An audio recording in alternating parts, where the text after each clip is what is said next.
बरबस राम सुमंत्र पठाए, सुरसर तीर आपु चल आए। मांगी नावन केवट आना, कही तुम्हार मरम मैं जाना। चरण कमल रज कह सब कही, मानुष करनि मूरी कछुअहि। छुअत शिला भई नारी सुहाई, पाहन तेन काठ कठिनाई। तरनी मुनि घरनी होई जाई, बाट परई मोरी नाव उड़ाई। यही प्रतिपालूं सब परिवारू, नहीं जानूं कछु और कबारू। जो प्रभु पार अवसिगा चहु, मोहि पद पदुम पखारन कहु। पद कमल धोई चढ़ाई, नावन नाथ उतराई चहो। मोहि राम रावरियान दशरथ सपथ सब साची कहो। बरु तीर मारहु लखन पै, जब लगिन पाय पखारी हो। तब लगिन तुलसीदास नाथ, कृपालु पार उतारी हो। सुन के वट के बैन प्रेम लपेटे अटपटे, बिहसे करुणा ऐन चितय जानकी लखन तनु। आइए भगवान श्री राघवेंद्र की असीम अनुकंपा से और सौजन्यमयी गोपी कुमारी जी बिरला की श्रद्धा और उनके आग्रह से पुनः इस नवरात्र में यह सुअवसर मिला है कि हम लोग एकत्र होकर के प्रभु के पावन गुणों की कुछ चर्चा कर सकें। इस वर्ष हम लोग जल्दी ही मिले हैं, क्योंकि अभी पुरुषोत्तम मास में भी आपके समक्ष समग्र राम कथा चल चुकी है। इस बार श्रीमती गोपी कुमारी जी का यह आग्रह था कि केवट प्रसंग पर चर्चा की जाए, इसलिए इस बार भगवान श्री राघवेंद्र के अनोखे और अटपटे भक्त केवट के चरित्र की कुछ चर्चा की जाएगी। मुझे विश्वास है आप लोग पूरी एकाग्रता और शांति से प्रतिवर्ष की परंपरा के अनुकूल तथा रस का पान करें।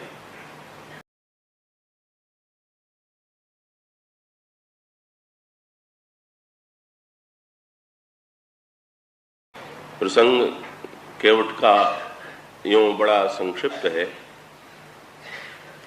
बड़ा छोटा सा है, पर अगर उसके अंतरंग में बैठ करके देखें तो भक्ति और प्रेम रस का ये एक अनोखा प्रसंग है।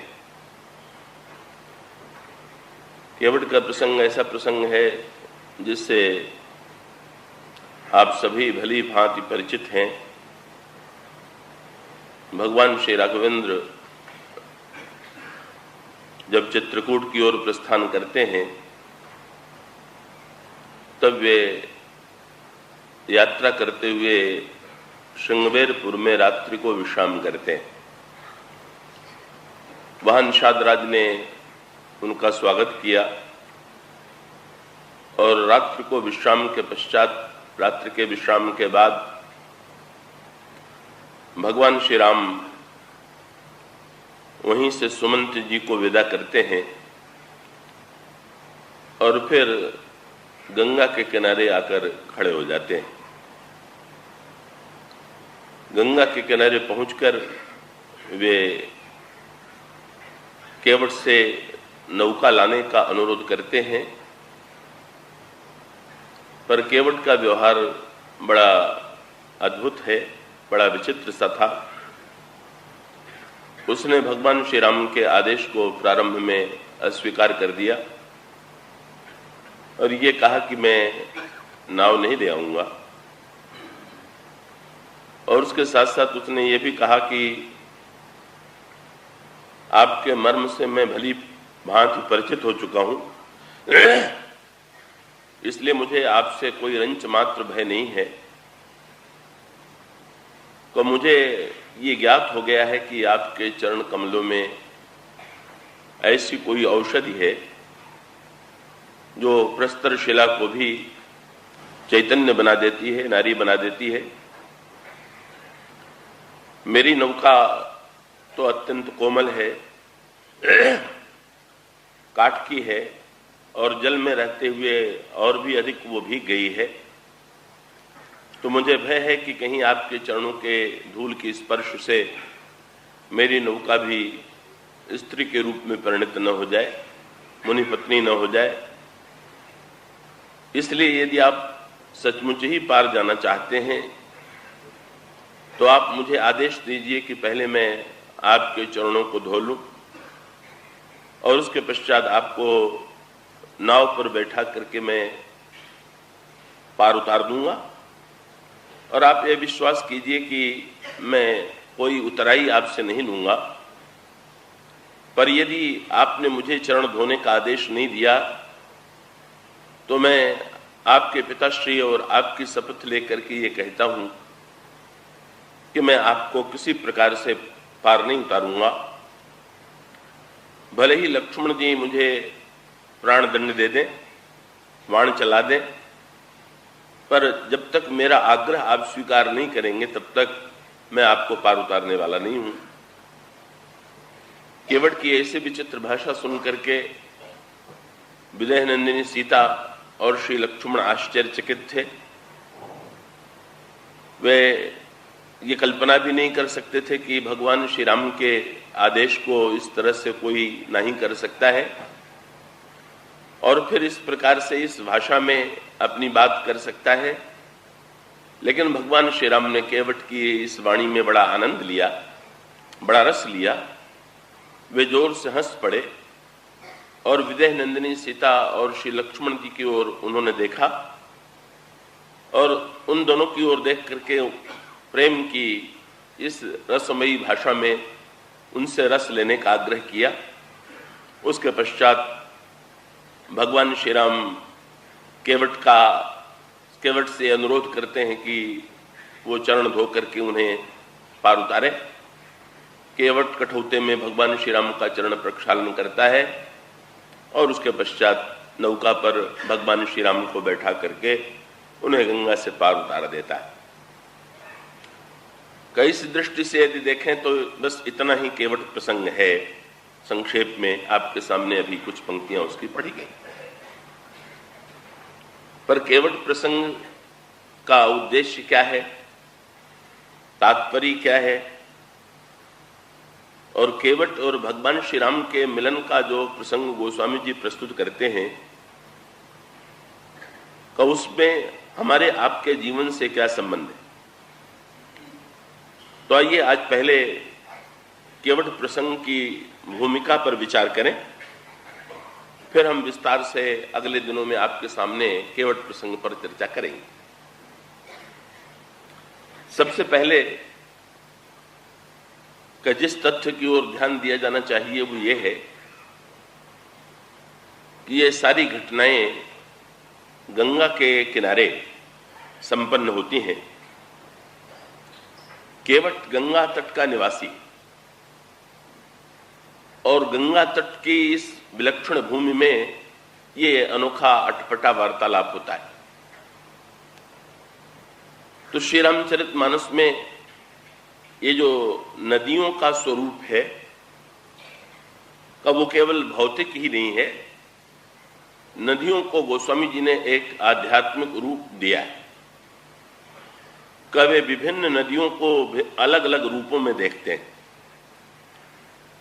भगवान श्री राम की लीला अलग अलग नदियों के किनारे कुछ भिन्न भिन्न प्रकार की दिखाई देती है।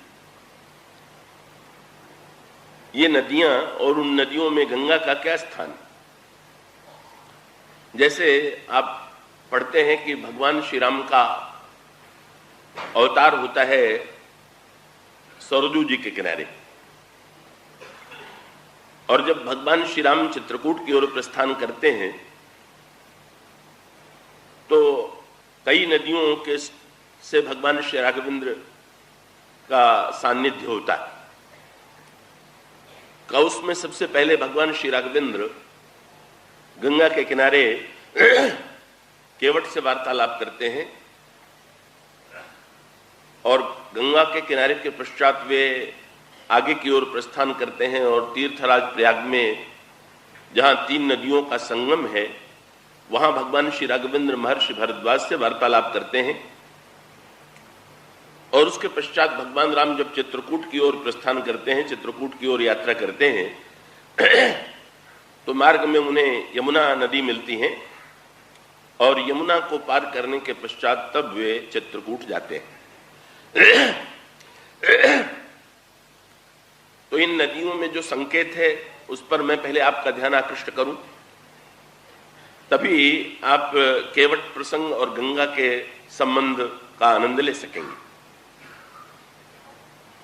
गोस्वामी जी अलग अलग नदियों को भिन्न भिन्न रूपों में देखते हैं और इसका तात्पर्य यह है कि ये नदियां यदि केवल बाहर ही रहें और व्यक्ति के जीवन में इन नदियों का स्रोत प्रवाहित न हो तो क्या हो। तो नदी में हम यदि बाहर स्नान करें और हमारा अंतःकरण ज्यों का त्यों सूखा रहा आवे, जब हम बाहर नदी में स्नान करते हैं तो हमारा शरीर पवित्र हो जाता है, शीतल हो जाता है, उसकी मलिनता धुल जाती है। लेकिन शरीर के साथ साथ हमारे अंतःकरण में भी तो रस का संचार होना चाहिए। हमारे अंतःकरण की मलिनता भी तो धुलनी चाहिए और इस अंतःकरण की मलिनता के धुलने का तात्पर्य यह है कि जिन नदियों में हम बाहर स्नान करते हैं उन नदियों को हम अपने अंतःकरण में भी प्रवाहित करने की चेष्टा करें और अपने अंतःकरण को उन नदियों में डुबोएं और तब उसका परिणाम होगा कि बहिरंग और अंतरंग दृष्टि से हमारा हृदय पवित्र हो जाएगा, धन्य हो जाएगा, रसमय हो जाएगा। तो आप ध्यान दें तो यहां पर एक क्रम है, ये जो नदियां हैं उनका अलग अलग स्वरूप है। सरजू की गोस्वामी जी कहते हैं भगवान राम का प्राकट्य, भगवान राम का जन्म सरजू जी के किनारे होता है। और सरजू जी का जब वे आध्यात्मिक रूप बताते हैं तो ये भौगोलिक दृष्टि से सरजू का प्राकट्य जो हुआ है, सरजू नदी कहां से निकली है, हिमालय में जो कैलाश मानसरोवर है, बहुत बड़ी जो झील है, उस मानसरोवर से ही सरजू नदी निकली हुई। अब गोस्वामी जी ये कहते हैं कि जैसे मानसरोवर से सरजू नदी निकली हुई है, इसी प्रकार से यदि हम ये चाहते हैं, क्योंकि सरजू जी के किनारे ही भगवान राम का अवतार होता है, भगवान राम का जन्म होता है, तो इन सरजू को हृदय में भी प्रवाहित करना होगा।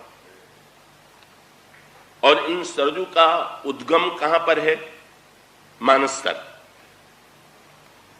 का। अब यहां पर आपका ध्यान इस ओर भी मैं आकृष्ट करूंगा कि गोस्वामी जी ये कहते हैं कि इस ग्रंथ का जो नाम है, जिस ग्रंथ की कथा आपके सामने कही जा रही है, उसका नाम है रामचरितमानस सर। और इसकी तुलना गोस्वामी जी ने वही जो कैलाश हिमालय में मानसरोवर है, उस मानसरोवर से किए। तो जैसे का हिमालय के मानसरोवर से सरजू नदी निकल करके का अयोध्या की ओर जाती हैं और अयोध्या में भगवान राम का जन्म होता है, का इसी प्रकार से कि ये जो भगवान राम की कथा है, का राम की कथा ही सरजू है। और सरजू नदी जैसे मानसर से निकलती हैं, कि इसी प्रकार से इस सरजू का प्राकट्य जो है भगवान शंकर के मन से होता है। अब मानस का दोनों अर्थ है, एक तो मानस का अर्थ है मानसरोवर, और दूसरी ओर मानस का तात्पर्य है व्यक्ति का मन। तो भगवान शंकर के मन से राम कथा की ये दिव्य धारा प्रवाहित होती है। और भगवान शंकर का स्वरूप आप जानते ही हैं, आप कई वर्षों से सुनते रहे हैं कि भगवान शंकर हैं रामचरितमानस की भाषा में मूर्तिमान विश्वास। भुवानी शंकरो वंदे श्रद्धा विश्वास रूपिणौ याभ्याम विना न पश्यन्ति सिद्धा स्वांतस्थमीश्वरम।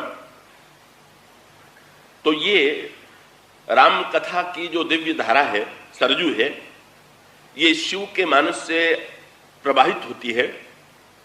और ठीक इसी प्रकार से हमारे आपके अंतःकरण में भी यदि भगवान शिव होंगे तो भगवान शिव के मन से ये सरजू की धारा निकल करके का हमारे जीवन को धन्य बनावेगी, अयोध्या की सृष्टि करेगी और उस अयोध्या में प्रभु का प्राकट्य होगा।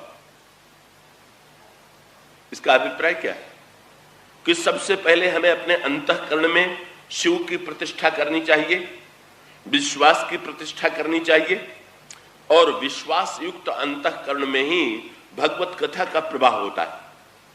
बड़ी सरल सी बात है। कथा में जो बातें कही जाती हैं, यदि व्यक्ति के अंतःकरण में विश्वास न हो तो उसको रंच मात्र कथा सुन करके भी रसानुभूति नहीं होगी।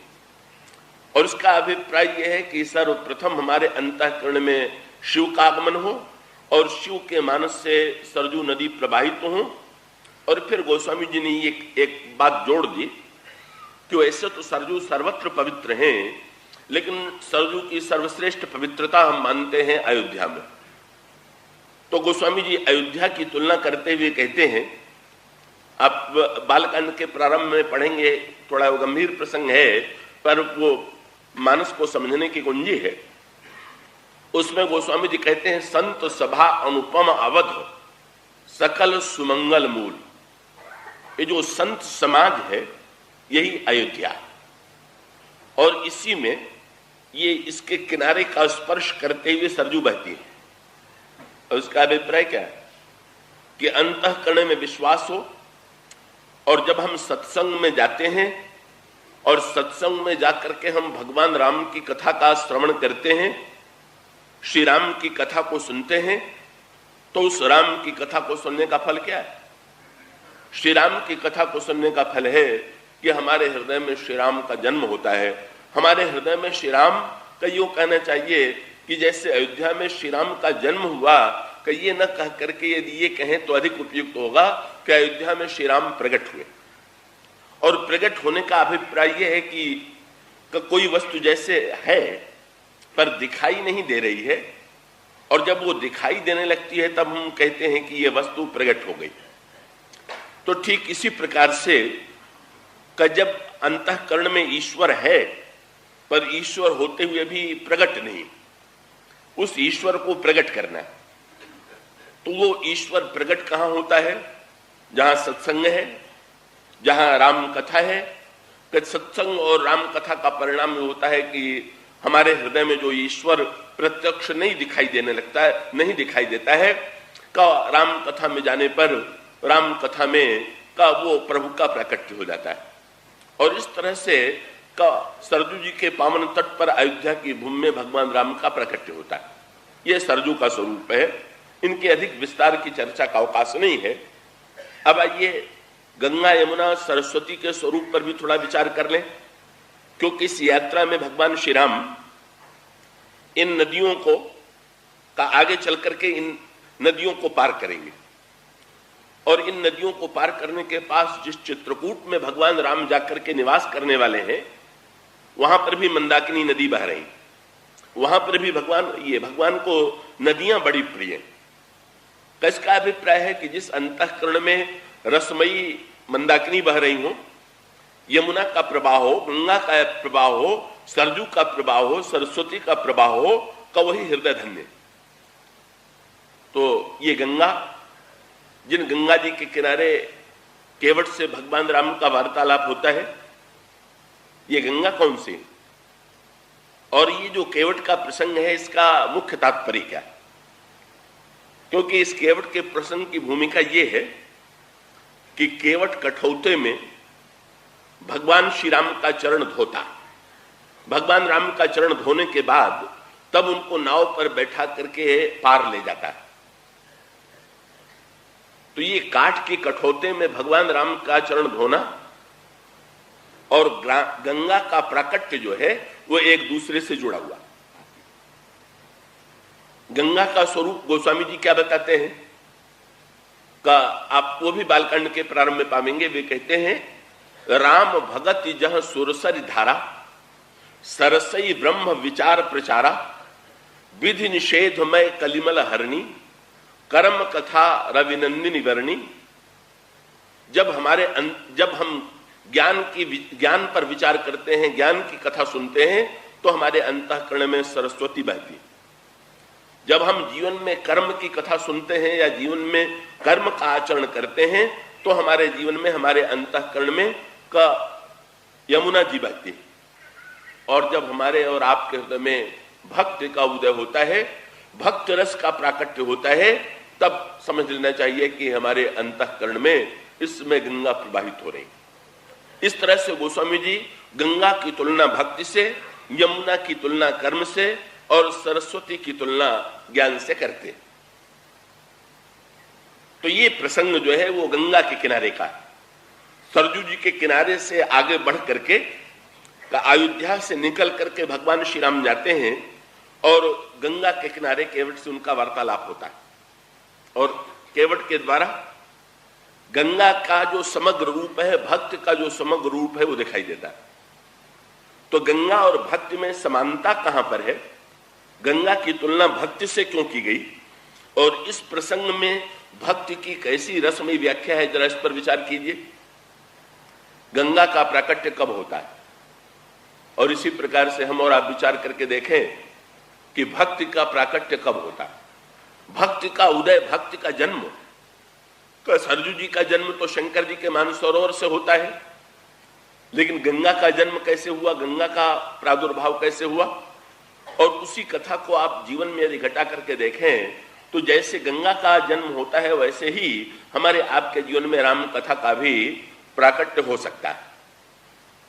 तो गंगा के जन्म की कथा आपने सुनी होगी। कहा जाता है कि बलि ने सारे विश्व को जीत लिया, स्वर्ग पर भी उसने अधिकार कर लिया, पर समग्र विश्व ब्रह्मांड पर अधिकार करने के पश्चात बल के अंतःकरण में यज्ञ करने की प्रेरणा उत्पन्न हुई। कि इसी कथा में आगे चल करके गंगा का जन्म होगा और हमारे आपके जीवन में भी ठीक इसी ढंग, इसी पद्धति से पहले यज्ञ और यज्ञ के बाद यज्ञ में ही गंगा का प्राकट्य। तो यज्ञ में गंगा के प्राकट्य का पहले मूल में हमें बलि बनना होगा।